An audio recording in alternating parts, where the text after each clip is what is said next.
My name is David Neblett. I'm a founding partner at Perry Neblett, and I wanted to do a short presentation regarding Fane Lozman, the Riviera Beach, and my experience in working with Mr. Lozman and attending the Supreme Court oral arguments.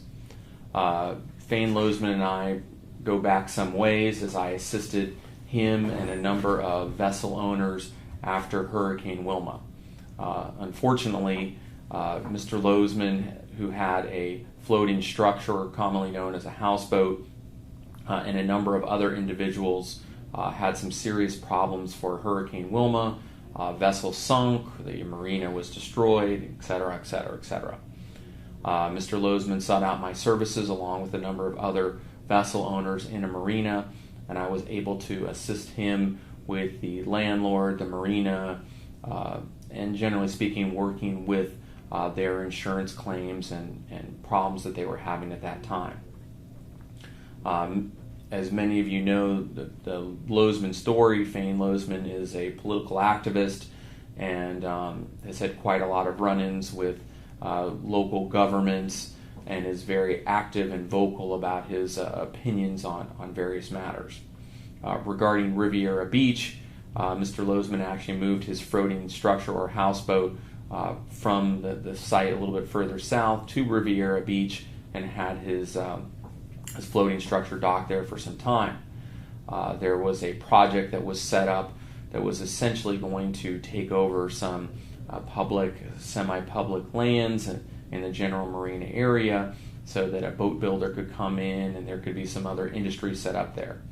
Mr. Lozman was a great opponent to this particular project and spoke at a number of city council and other local governmental meetings and agencies, etc.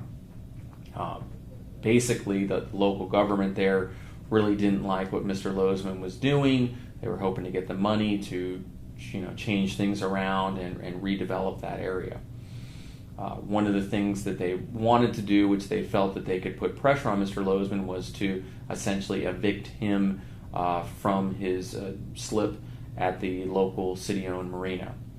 Although Mr. Lozman had been paying rent or dockage there, essentially the city of Riviera refused to accept one of the checks, said that he had a rabid dog, which was a cute little funny kind of wiener dog, and attempted to evict him. I spoke with Mr. Lozman through some of this process, and although I provided some assistance to him, I did not formally represent him, but he basically represented himself against the city, and there was actually a trial where they tried to evict him. The case was tried to a jury, and Mr. Lozman was successful.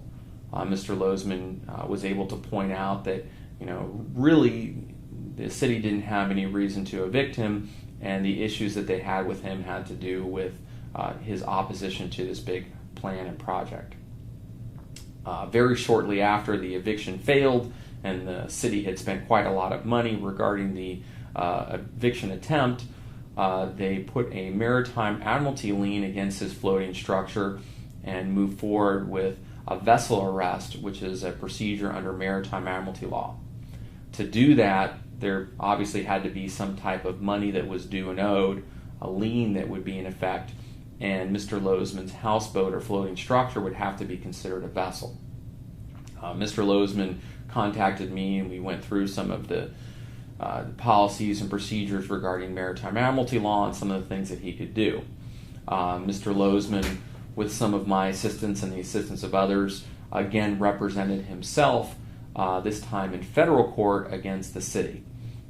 His federal case did not go as well as his state court case, and in federal court, the judge, a federal judge, found that it was in fact a vessel and that the lien applied to the vessel.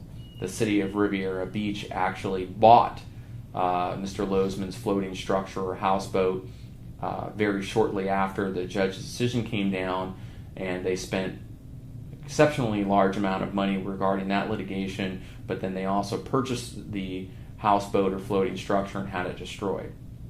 Mr. Lozman appealed that decision at the federal court level, and there's a little bit of procedure and history there, but the case ended up at the Supreme Court of the United States of America. As I was instrumental in assisting Mr. Lozman throughout the process and had talked to him and provided legal assistance for quite a number of years, and although I did not actually represent him at the Supreme Court level, I did go with Mr. Lozman to the Supreme Court to hear oral arguments, which was in October of 2012. It was quite an honor to be there with Mr. Lozman at the Supreme Court to listen to the oral argument and the justices discuss his case. As many of you then know, the Supreme Court overturned the federal judge's decision and found that Mr. Lozman's floating structure was just that. It was a floating structure and not a vessel. Mr. Lozman is now moving forward, continues to move forward with the city in attempts to recover some of the money, time, and expense, and also the problems that he had to deal with through initially this prosecution with the city, now that he has a court order from the Supreme Court.